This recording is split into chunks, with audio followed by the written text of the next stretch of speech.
Chapter 7. Where is Randal? Jean was found, but where was Randal?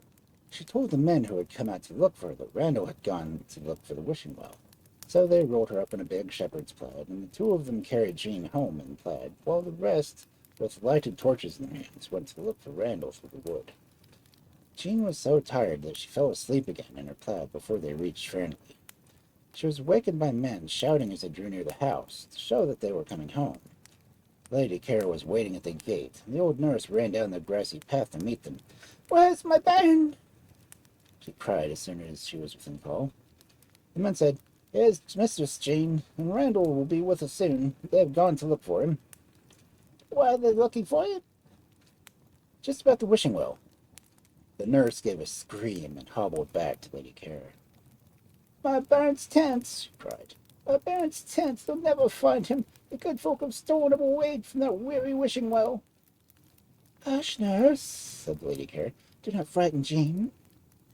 She spoke to the men, who had no doubt that Randal would soon be brought home.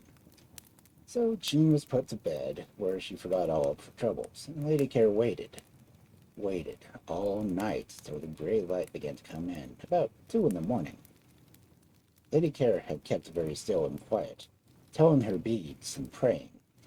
But the old nurse would never be still, and was always wandering down to the river's edge, listening for the shouts of the shepherds coming home. Then she would come back and moan with wringing her hands, crying for her bairn.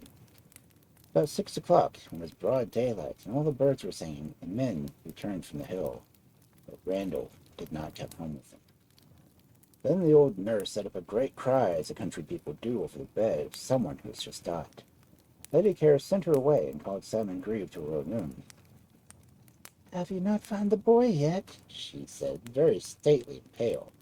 "He must have wandered in through the hour. Perhaps he has gone as far as Newark and passed right out of the castle, or with the shepherds at Foulshiels."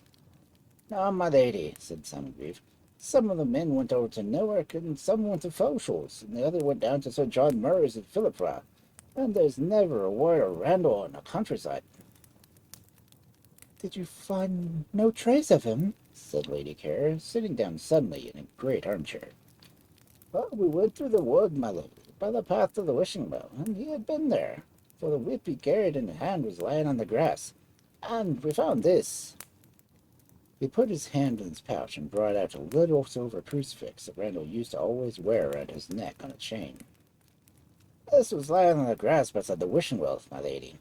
Then he stopped, for Lady Ker had swooned away. She was worn out with watching and with anxiety about Randal. Simon went and called the maids, and they brought water and wine, and soon Lady Ker came back to herself, with the little silver crucifix in her hand. The old nurse was crying and making a great noise. "The good folk have taken my bairn," she said. "This was the news of the year when the fairy folk preserve us from have power. But they couldn't then take the blessed root of grace, who is beyond the strength. If gypsies or robber folk fray the debatable land that carried away the bairn, then they could be taken across awful men. But the good folk have gotten him, and Randal Ker will never, never more come home to bonny Fairnilee." What the old nurse said was what everybody thought. Even Simon Grieve shook his head, and did not like it. But Lady Ker did not give up hope. She sent horsemen through all the countryside, and up Tweed to the Crook, and down to Tulla, up Yarrow, and past Catslet Tower, and on the lock of St. Mary, and up Edinburgh to Thurslestane, to Brockley, and over to Gala, and the Braxenholm, and Tibbetdale, and even to Hermitage Castle, far away in the Little Water. They rode far, and they rode fast, and every cottage of every tower they asked, "Have you seen a boy in green?" Nobody had seen Randal through all of the countryside. Only a shepherd lad on the Foulshiels hill had heard bells ringing in the night, and the sound of laughter go past him, like a breeze of wind over the heather. Days went by, and all the country was out looked for Randal. Down in Yeltham they sought him, among the gypsies, and across the Eden to Mary Carslow, and through the land debatable where the robber Amongstrongs and Grahams lived, and far down Tweed, past Melrose, and up Jegwater, far into the Shavat Hills. But there never came any word of Randal.